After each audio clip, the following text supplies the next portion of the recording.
Assalamualaikum warahmatullahi wabarakatuh teman-teman semua. Hari ini hari Sabtu tanggal 5 Desember 2020. Radar Sumbawa mengangkat headline tentang hasil survei dari My Institute, yakni Monovi yang menang mutlak di survei My Institute.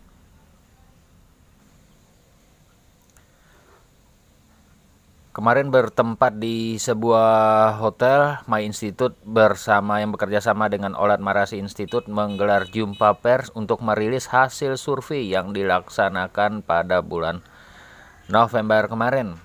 Survei ini yang merekam elektabilitas atau tingkat keterpilihan paslon kada ini dilaksanakan dalam rentang waktu tanggal 19 sampai dengan tanggal 26 November 2020. Pelaksanaan survei ini menggunakan metode multi-stage random sampling dengan tingkat kepercayaan 95%.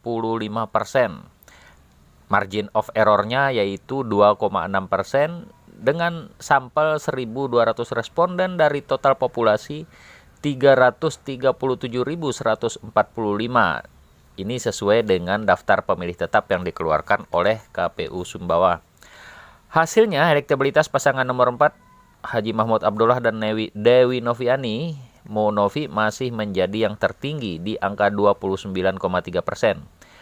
Berikutnya yang disusul oleh paslon nomor urut 3 yakni Talifuddin Sudirman atau Talib Sudir dengan elektabilitas 20,5%.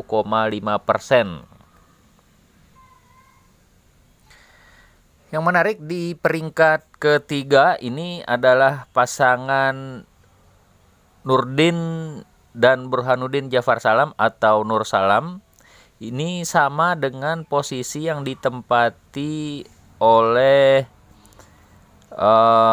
pasangan nomor urut 1 yakni Husni Iksan, yakni masing-masing 13,6%. Dengan demikian, My Institute tidak bisa memprediksi siapa yang akan memenangkan ini di antara kedua pasangan calon ini karena mereka sama-sama berada di posisi ketiga. Juga dengan yang berada di posisi kelima yang paling buncit yakni pasangan Jarod Mukhlis yang hanya memperoleh suara sebesar 13,3%. Artinya My Institute tidak bisa memprediksi di antara ketiga pasangan calon ini, yakni Husni Iksan, Nur Salam, atau Jarod yang berada di posisi ketiga. Karena ketiga-tiganya ini masih berada dalam rentang margin of error-nya, yakni 2,6%. Nah, bisa saja Jarod Mukhlis ini, meskipun di sini dia berada di paling buncit, bisa saja dia berada di posisi ketiga nanti pada tanggal 9 Desember. Karena angka perolehan ketiganya ini masih berada dalam posisi margin of error-nya, yakni 2,6%.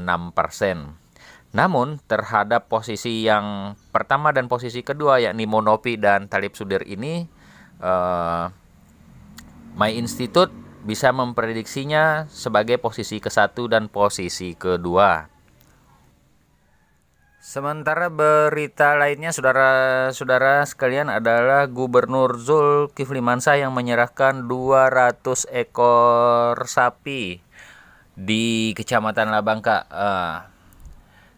Dalam rangka mendukung program 1000 sapi di Labangka Food Estate, Gubernur NTB Dr. Zulkifli Mansyah menyerahkan 200 sapi kepada 5 kelompok tani di kawasan Labangka, Sumbawa kemarin pada Jumat 4 Desember 2020. Food Estate ini merupakan program pemerintah pusat di Indonesia yang hanya 5 daerah yang mendapatkannya.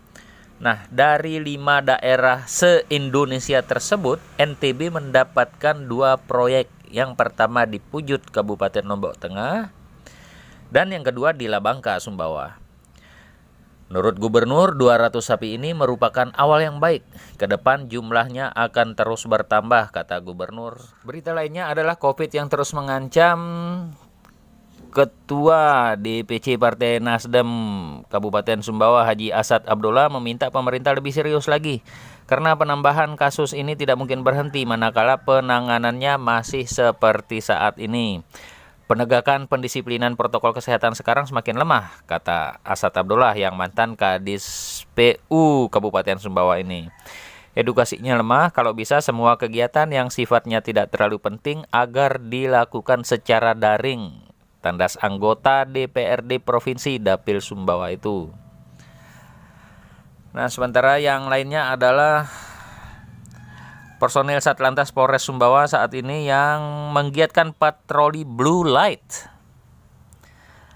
Hal ini dilakukan sebagai upaya mengantisipasi terjadinya curas dan curanmor serta kerawanan lainnya. Sementara dari halaman Sumbawa Barat dilaporkan kondisi Bupati KSB Haji Musyafirin yang terus membaik sejak dinyatakan positif menderita coronavirus disease atau COVID-19. Nah, kondisi kesehatan calon Bupati KSB ini juga karena sedang cuti karena mengikuti pilkada itu kini secara perlahan berangsur pulih. Tak hanya itu, Haji Pirin juga sempat menyapa tim koalisi dan sejumlah tokoh masyarakat KSB melalui Zoom meeting. Dalam video tersebut, politisi PDIP ini mengabarkan kondisinya yang saat ini terus membaik setelah dinyatakan terpapar COVID-19. Sementara di halaman sambungan, saudara-saudara sekalian, adalah seorang istri yang menemukan suaminya tewas gantung diri di dapur. Suaminya ini Saripudin, 40 tahun, warga dusun Labuhan Jontal, Desa Teluk Santong, Kecamatan Pelampang, ditemukan tewas tergantung. Dia ditemukan tewas di rumahnya Jumat kemarin sekitar pukul 6.30. Tempat langsung datang ke lokasi. Menurut istrinya, korban sudah 8 bulan mengalami depresi. Hasil visum et repertum tim medis Puskesmas Pelampang, Dr. Ivan mengatakan selain luka lecet bekas tali di lehernya tidak ditemukan tanda-tanda kekerasan. Disimpulkan korban meninggal dunia karena gantung diri. Kapolsek Pelampang AKP Abdul Sani membenarkan kejadian ini. Menurutnya pihaknya sudah turun ke lokasi kejadian TKP. Sementara keluarga menolak dilakukan otopsi dan sudah ikhlas menerima musibah itu.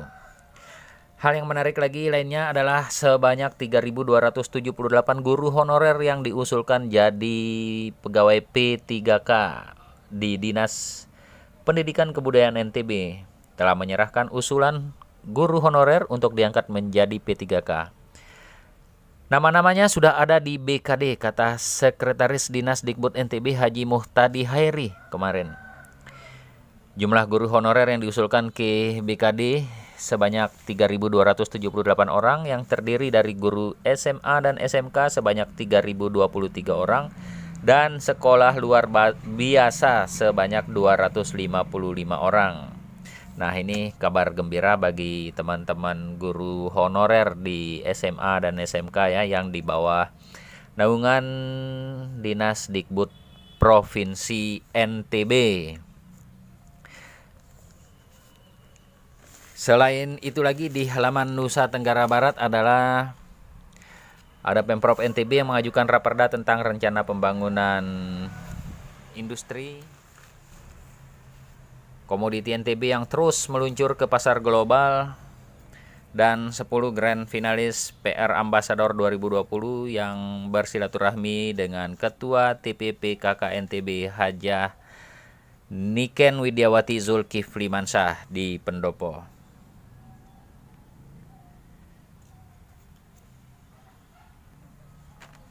Di halaman lainnya, pendidikan yang Kemendikbud mengingatkan sekolah tatap muka itu diperbolehkan, bukan wajib ya. Di halaman ekonomi bisnis ada opini yang dituliskan oleh Imam Pratikno SE. Ini Kepala Seksi Bank KPPN Sumbawa Besar tentang program pembiayaan ultramikro dan inklusi keuangan. Jatuh. Di halaman olahraga, setelah dicoret timnas usia 19, Serdi Epivano juga ditendang Bayangkara FC Jumat 4 Desember. Di Liga Eropa, AC Milan lolos, Lille pemuncak klasmen sementara.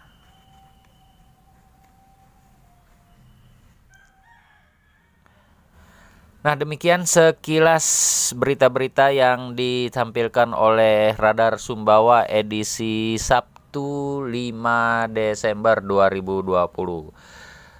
Semoga bisa menambah referensi informasi hari ini kepada teman-teman semua.